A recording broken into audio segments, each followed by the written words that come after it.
They say poverty is hard, but arrogance in poverty, that is worse than a curse.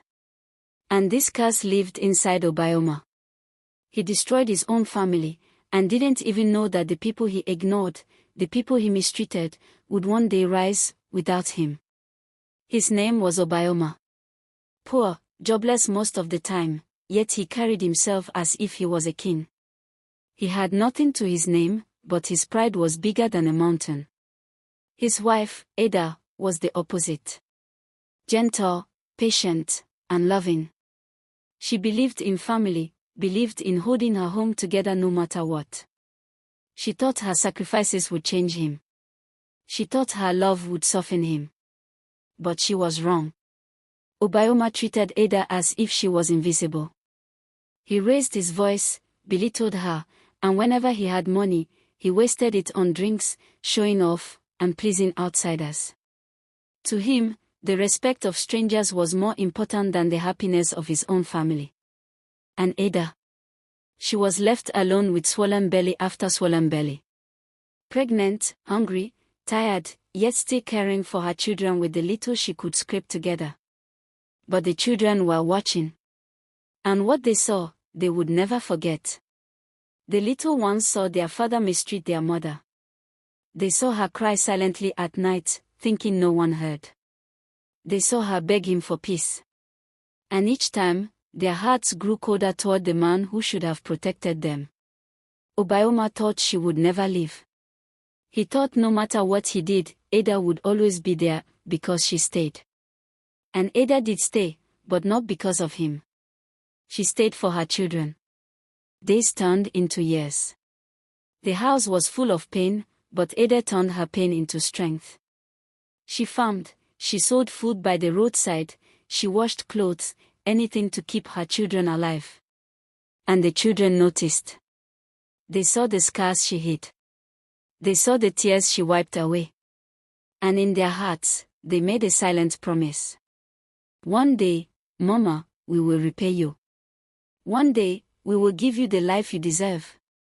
But life has a way of turning tables, and soon, the table would turn on Obioma. He never changed. Even as the children grew, he wasted money on showing off, chasing after things that did not matter. He ignored his wife, ignored his children, and ignored his future. But destiny has patience. The children became adults. They worked hard. They studied. They hustled. Slowly, they began to succeed. And when money started flowing in, they did not think of their father. No. They thought of their mother. They built her a house. They bought her clothes. They gave her the peace she had never known. Ada, the woman who once slept hungry with her children, was finally treated like the queen she had always been. And Obioma? His own story was about to take a painful twist. He grew old. His so-called friends abandoned him. The streets where he once bragged no longer respected him. The people he chased after vanished when he had nothing left. One evening, weak and lonely, he walked to his children's house. He thought, surely, they would take me in. I am their father. But when he arrived, the children looked at him with cold eyes. Papa, the eldest son said, Mama suffered for us. She cried for us. She carried us when you abandoned us. You were never there. You chose outsiders over us. Today, we choose Mama over you. And with that, the door closed on him. That night, Obioma finally understood, but it was too late.